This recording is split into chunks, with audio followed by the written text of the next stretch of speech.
Memang sangat ringkas. Masya-Allah. Antara yang dimuatkan dalam kitab tu, tuan-tuan yang dirahmati Allah Taala sekalian, kita ibadat syariat puasa ni, syariat puasa ni telah disyariatkan oleh Allah Subhanahu Wa Taala pada bulan Syaban. Bukan bulan Ramadan baru nak turun ayat puasa. Tak. Bulan Syaban. Tahun berapa hijrah? Tahun 3 hijrah. Hari apa? Hari Isnin.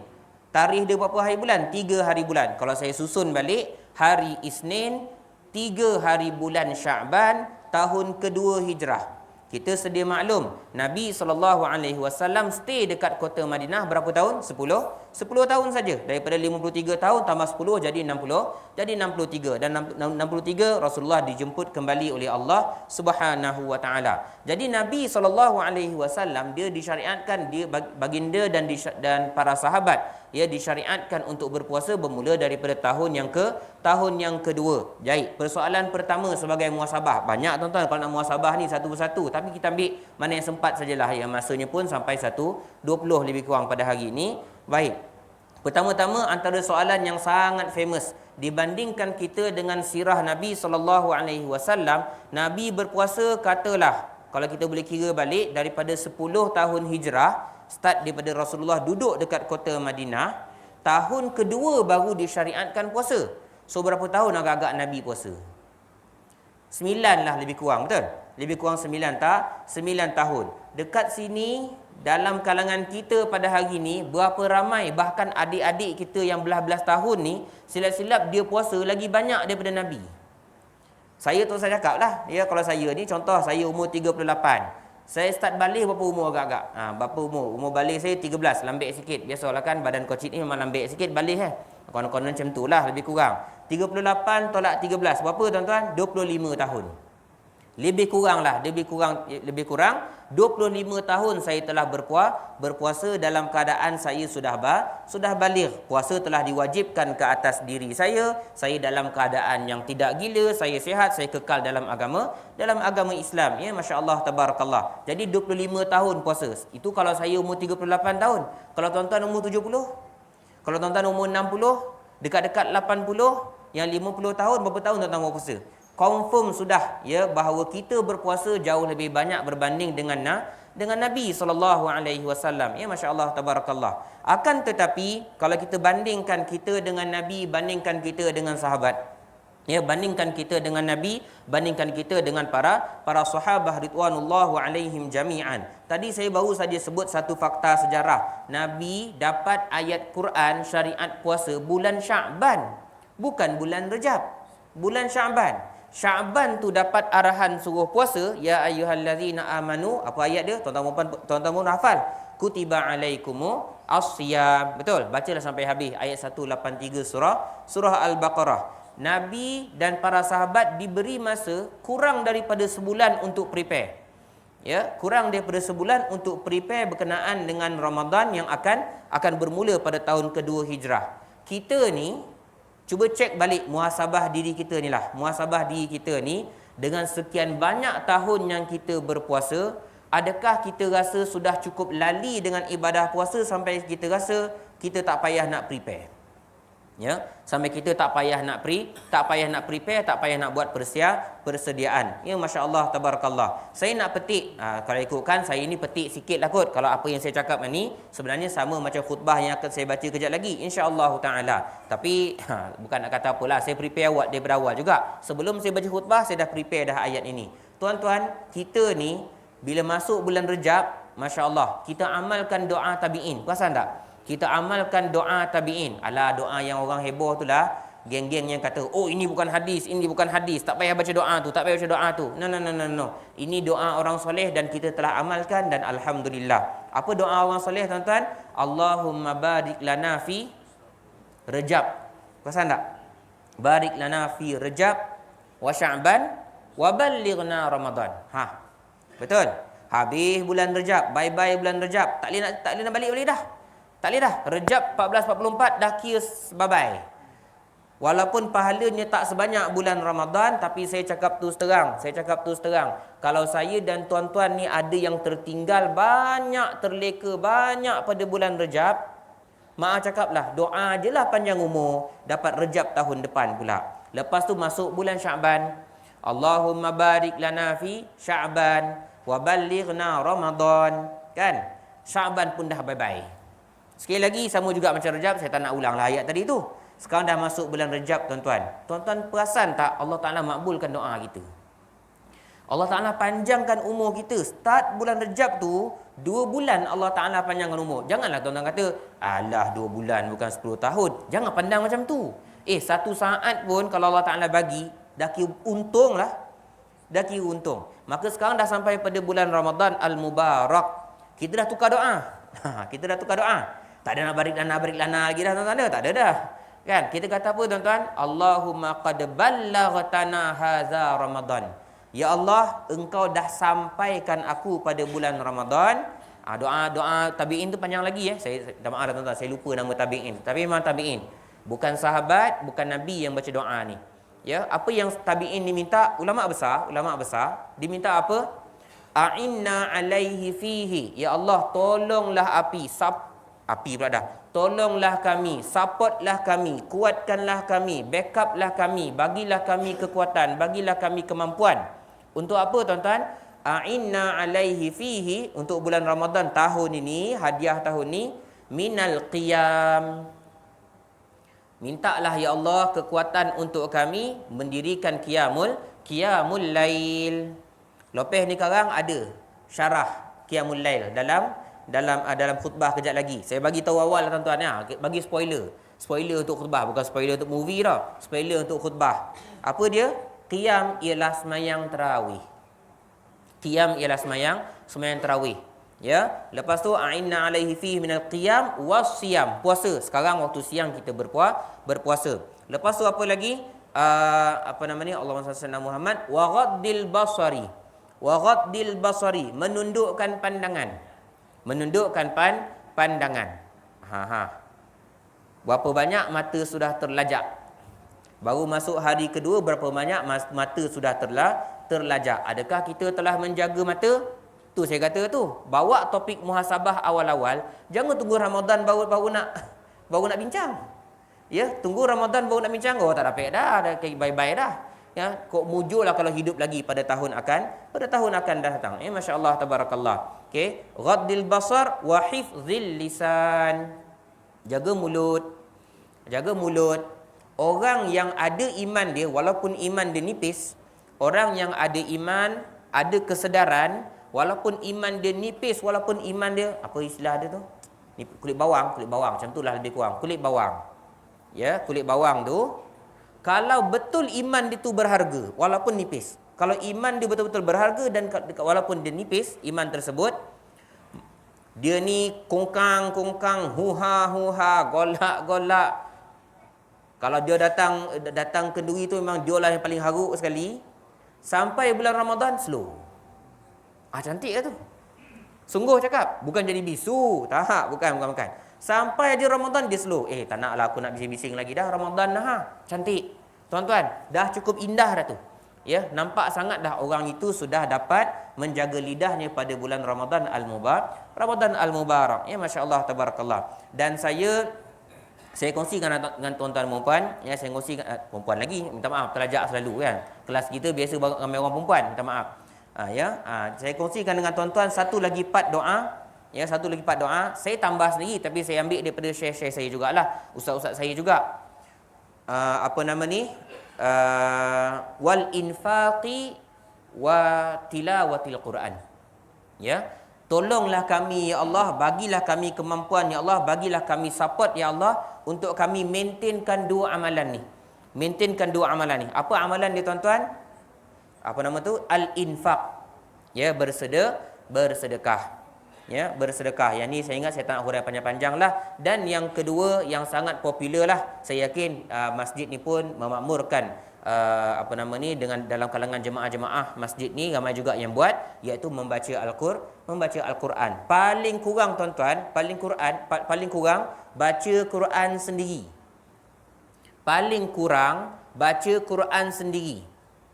Ya. Ni bukan level paling tinggi, paling kurang baca Quran sendiri. Mak cakap. Ini bukan nak jentik seperti apa, bukan nak sindir ke. No, no, no, no, no. Kalau kita rasa jenis kita ni macam, aku malas lah kalau orang tegur aku kan salah. Malu pun satu hal, tension pun satu hal. No problem. Baca Quran, mana surah yang paling lancar, ulang. Tak pernah salah. Kalau dalam sembahyang pun tak salah untuk imam baca surah yang sama. Kan? Contoh. Imam, dia baca sembahyang tarawih. Mula surah rakaat nombor 1, Qul ya ayyuhal kafirun.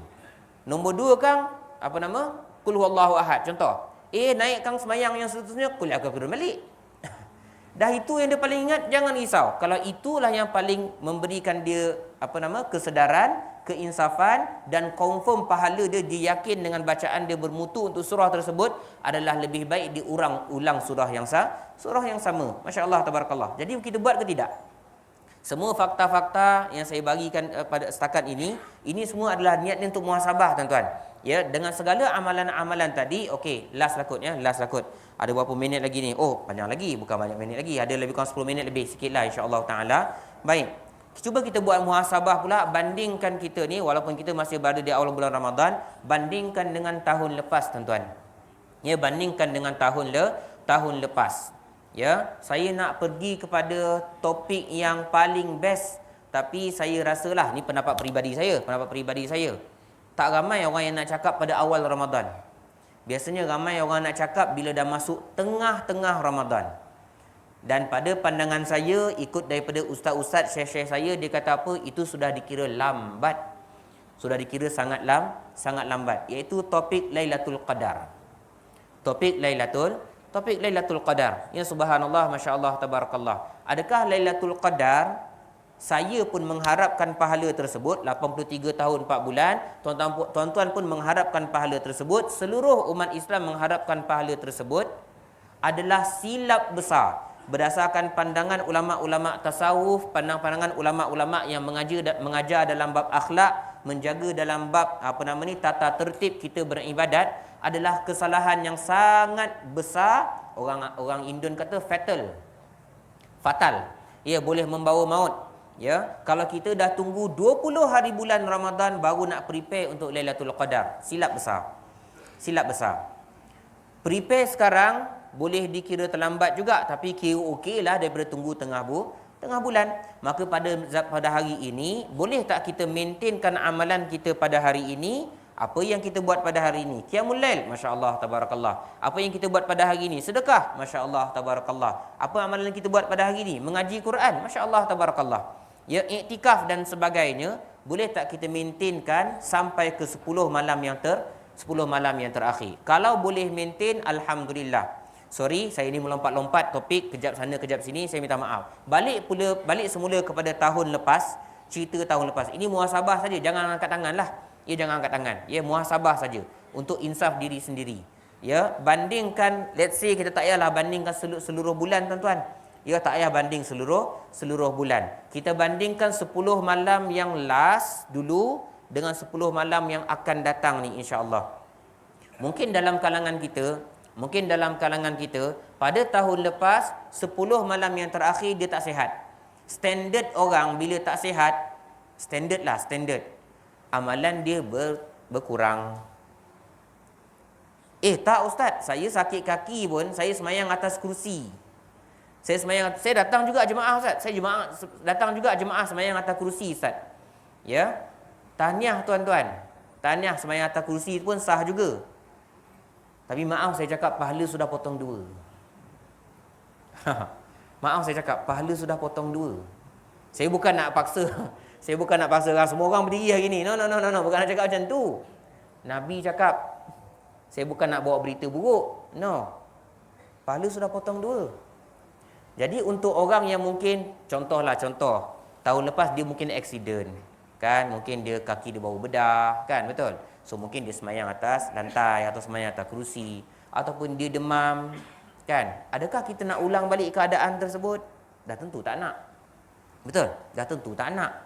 Ya, untuk orang yang memang tak boleh nak repair, mak cakap, untuk orang yang tak boleh nak repair, keadaan dia terpaksa semayang dalam keadaan duduk ataupun atas kerusi ni, Mesti ada something, mesti ada sesuatu yang dia boleh buat jauh lebih baik berbanding dengan tahun-tahun lepas. Saya pernah promotekan satu amalan, tuan-tuan. Saya promotekan amalan ni waktu saya bawa balik dari Mesir dulu. 2-3 tahun je. Lepas tu langsung tak promote sebab mungkin orang tak dapat sambutan kot. Kan? Mungkin sebab orang tak dapat sambutan daripada orang ramai. Tapi saya beranikan diri jugalah, walaupun ada kamera merakam ni. Saya beranikan diri nak promote balik lah. Untuk orang yang semayang duduk, apa kata tuan-tuan readykan Quran dekat depan. Readykan Quran dekat depan. Ataupun readykan Quran kecil dalam ni. Ataupun handset. Paling payah bona Quran. Handset je lah. Install Quran tu. Imam tu baca aja dekat depan, dia surah apa agak-agak. Kalau boleh tanya imam siap-siap, "Mam, nak baca surah apa malam ni?" Jangan risau, tanya je. "Imam, baca surah apa malam ni?" Kita baca solat, kita tengok ayat Quran. Tuan-tuan, salah satu bentuk penghayatan dalam solat.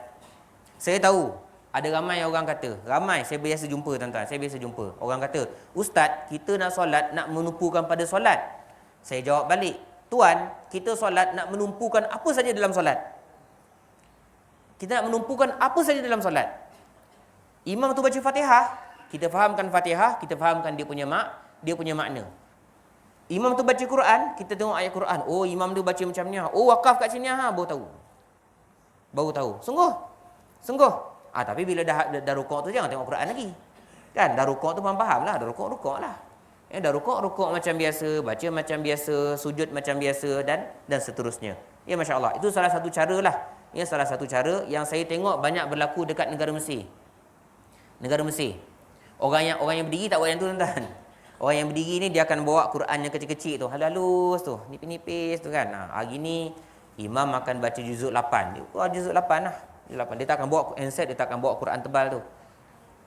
Nipis je. Habis letak balik. Ya. Persoalan, ustaz tak batal ke ustaz banyak kali gerak? Belajar balik kitab fiqh. Belajar balik kitab fiqh mazhab Syafi'i. Baca balik Indahnya Hidup Bersyariat tu. Dia batal kalau berturut-turut. Kalau tuan-tuan buat macam ni, tak berturut ni dah. Ni tak berturut. Ya, tak berturut. Habis simpan balik. Tak berturut. Dia berturut, confirm berturut-turut. Confirm batal lah. Confirm batal. Dia ada kaedah dia. Ni sekadar carangan saja ya, bukan wajib. Ya, masya-Allah, tabarakallah. Okey, antara lain ya, kita bila mana kita ingat balik ya, antara muhasabah kita fikir dia balik pada tahun lepas. Baik. Dan banyak betul tuan-tuan ni kalau nak cakap sebab muhasabah ni last ya, kita ada masa lebih kurang 4 minit lagi ni lebih kurang. Tuan-tuan yang dirahmati Allah Taala sekalian, antara hadis Nabi SAW yang sangat ditekankan oleh Nabi Muhammad SAW, dan saya cukup yakin tuan-tuan biasa dengar hadis ini, kalau paling tidak pun dengar dia punya maksud. Dan hadis ni sahih, tak salah kita bincang ya, hadis ni confirm sahih, tak salah bimbang. Rubba shaimin laisa lahu min siyamihi illa al-ju'. Ya, wa rubba qa'imin laisa lahu min qiyamihi illa as-sahru. Ya, periwayatnya adalah al-Imam Sayyidina Abu Hurairah radhiyallahu anhu wa ardah, dikumpulkan oleh Imam As-Suyuti rahimahullah dalam kitab Al-Jami'us Shaghir. Apa maksud hadis ni tuan-tuan? Boleh jadi ataupun kadang-kala ada orang yang berpuasa. Sepanjang hari dia berpuasa, dia tak dapat apa-apa daripada puasanya melainkan lapar semata-mata. Biasa dengar? Masya-Allah.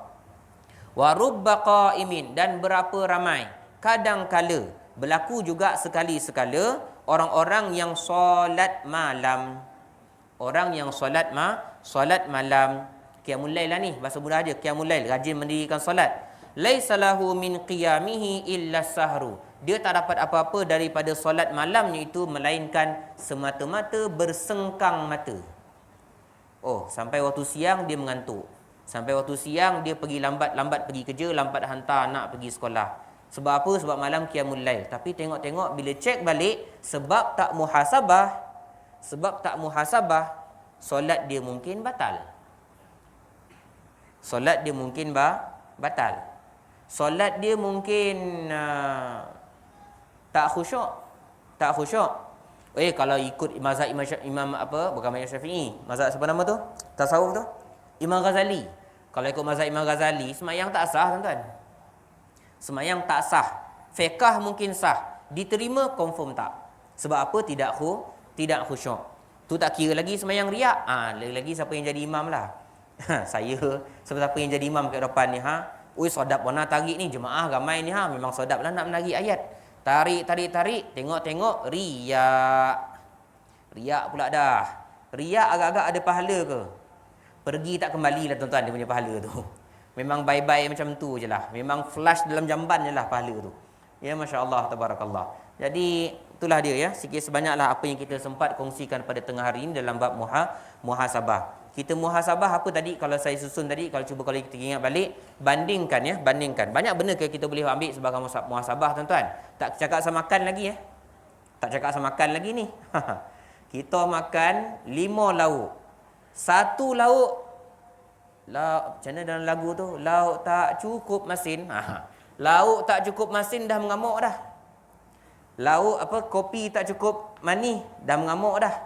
Masya Allah, tabarakallah. Air tawar. Beli air sojuk tapi tawar. La haula wala quwwata illa billah, mengamuk dah. Ada tak kita muhasabah bandingkan dengan satu negara yang namanya Yaman? Orang Islam, akidah ahli sunnah wal jamaah, mazhab Syafi'i totok. Saya gunakan totok tu itu. Original punya mazhab Syafi'i. Original, tak ada campur orang lain, memang pure punya mazhab Syafi'i. Apa berlaku sekarang, tuan-tuan? Apa berlaku sekarang? Ya, kebuluran.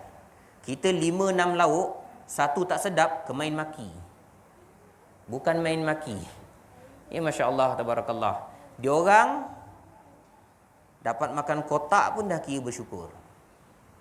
Dapat makan kotak pun dah kira bersyukur. Saya ingat itulah last kita muhasabah pada tengah hari ini. Mudah-mudahan sikit perkongsian kita pada tengah hari ini memberi manfaat kepada saya yang berucap dan tuan-tuan yang sudi mendengar. Jazakumullah khairan katsira. Kita doa banyak-banyak kepada Allah Taala, mudah-mudahan ya Ramadan kita ini menjadi peluang yang paling bererti untuk kita dan kita menggunakannya sebaik-baiknya, dan Allah Taala merahmati kita serta melepaskan kita daripada azab api neraka pada penghujung Ramadan nanti insya-Allah taala. Amin ya rabbal alamin. Bismillahirrahmanirrahim. Allahumma inna nastaudi'uka ma 'allamtana farudduhu ilaina waqta hajatina ilaihi wa la tunsinahu bi rahmatika ya arhamar rahimin. Walhamdulillahi rabbil alamin. Jazakumullah khairan katsira. Segala yang baik itu datang daripada Allah Subhanahu wa taala. Segala kekurangan yang tanda-tanda kelemahan bagi saya sebagai hamba-Nya yang lemah, kita tangguh dengan tasbih kafarah dan surah Al-Asr. Subhanakallahumma wa bihamdika asyhadu an la ilaha illa anta astaghfiruka wa atubu ilaik. Bismillahirrahmanirrahim. Wal 'asri innal insana lafi khusr illa alladhina amanu wa 'amilus solihati wa tawasaw bil haqqi wa tawasaw bis sabr. Assalamualaikum warahmatullahi taala wabarakatuh. Barakallahu